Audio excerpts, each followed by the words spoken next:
আমাদের ছোটো করা তো সেই জন্য অল্প অল্প মাছ দিয়ে। আজকে আমাদের রেসিপি হবে পটল আলু দিয়ে কাতলা মাছের তরকারি। তোমার পটলগুলোকে চাকা চাকা করে কেটে নিয়েছি, আলু পেঁয়াজ আদা রসুন ছাড়িয়ে রেখেছি, বেটে নেবো।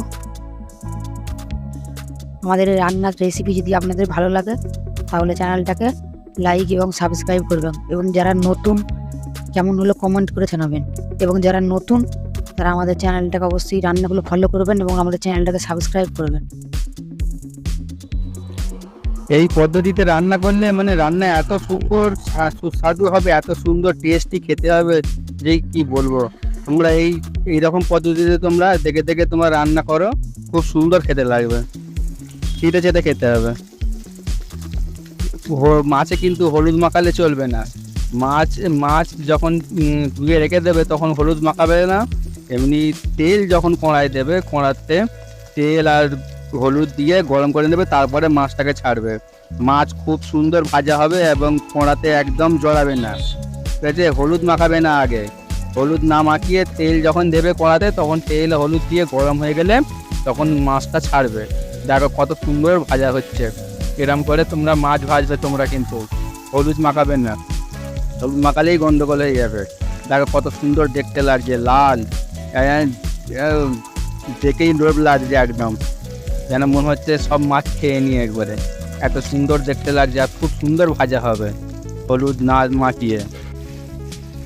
এরকম করে তোমরা মাছটা ভেজে নেবে কড়াতে লাল লাল করে।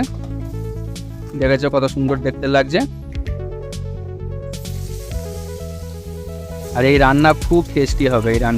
এই রান্না একবার খেলে মনে থাকবে এবং খুব সুন্দর টেস্টি অদ্ভুত লাগবে এবং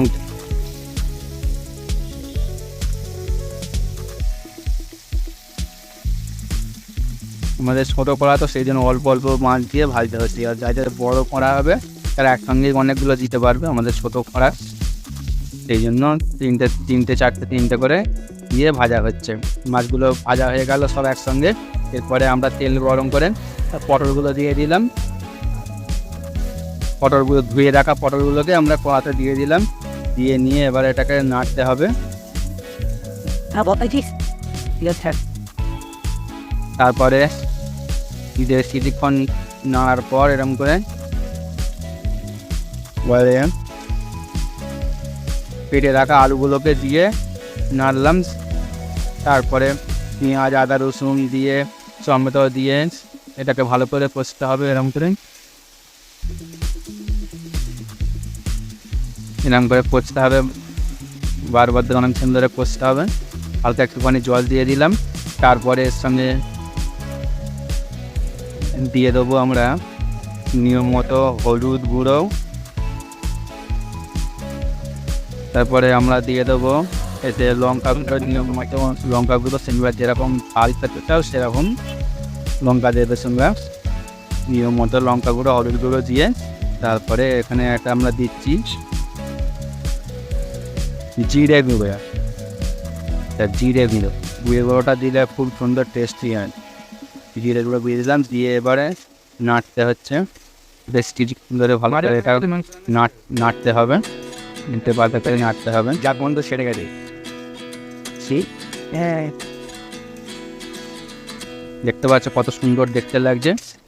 এবার খেতে হবে খুব সুন্দর এবং টেস্টি, খুব সুন্দর খেতে লাগবে এটা।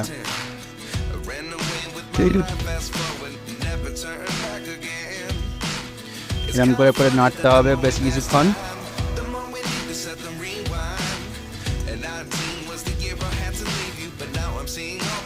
আমাদের এই রান্নার রেসিপিগুলো যদি ভালো লাগে প্লিজ তোমরা কমেন্ট করে জানিও।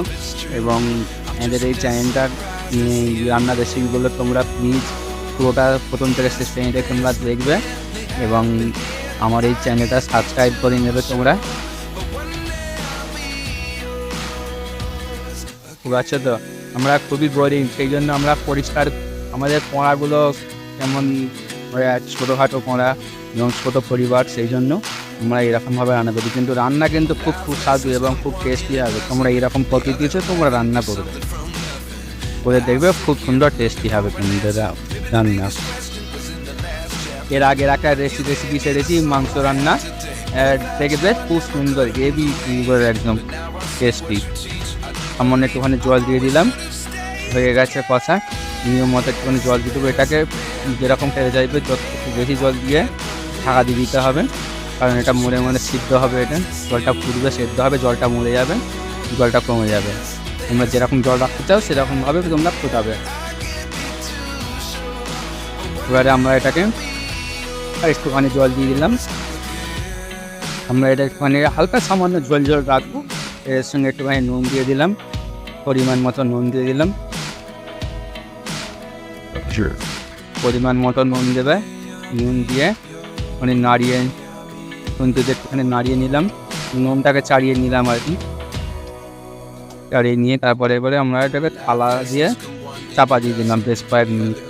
তারপরে দেখো মাছ দিয়ে দিয়েছি, সেদ্ধ হয়ে যাওয়ার পর মাছ দিয়ে দিয়েছি, এবার ফুটছে, হয়ে গেছে। একটুখানি চাপা দিয়ে রেখে দিলাম, তারপরে চাকা ফেলে ফেললাম কয়েক মিনিট পর। তারপরে দেখো হয়ে গেছে, কত সুন্দর কালার, কত সুন্দর দেখতে লাগছে, আর এটা হেভি সুন্দর খেতে হবে, তোমরা দেখবে। এটা কোনো সাইড এফেক্ট হবে না, কম তেল ঝাল মশলায় রান্না।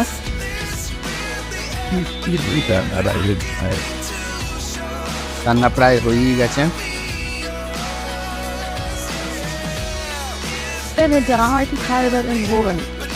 হ্যাঁ, দেখতে পাচ্ছ জলটা ফুটে অনেকটা মরে গেছে।